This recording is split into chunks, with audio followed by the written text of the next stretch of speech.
আমার পেছন থেকে আমাকে গাইড করেছে।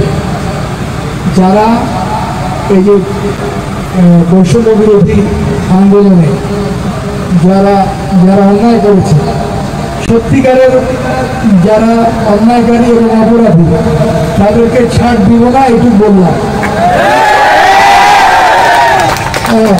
এই ব্যাপারে আমাদেরকে সহায়তা করতে হবে যথাযথ।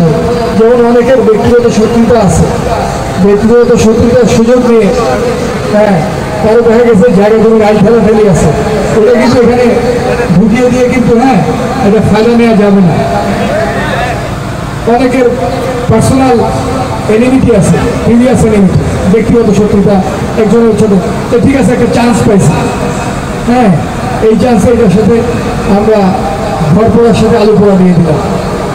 তো আমি অনুরোধ থাকলেও, আমার ন্যায়সঙ্গত যে কোনো কাজে সংহতি থাকলো এবং আমার আপনাদের প্রতি আবেদন থাকলো আমাকে সহযোগিতা করার জন্য।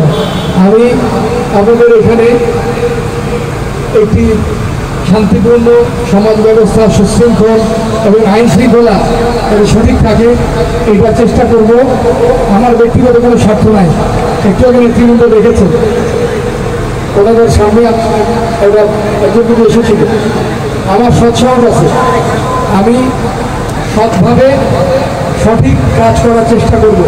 এটা আপনারা আমাদেরকে সহযোগিতা করবেন এবং আপনাদের আজকে এই অনুষ্ঠান বৃষ্টির মাঝখানেও এত শত শত ছাত্ররা উপস্থিতি প্রমাণ করে যে আপনারা ভালো কাজ করছেন এবং ভালো কাজ করবেন এবং যে কোনো ভালো কাজে সহযোগিতা করবেন এবং যে কোনো আগামীতে যে কোনো কাজে আমার আইনি দ্বার উন্মুক্ত থাকবে, থানার দ্বার উন্মুক্ত থাকবে।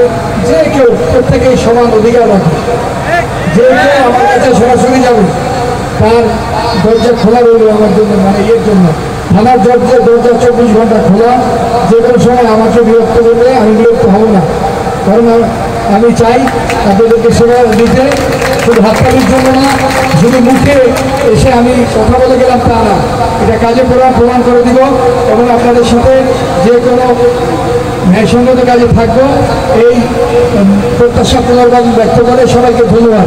আসসালামু আলাইকুম। ধন্যবাদ।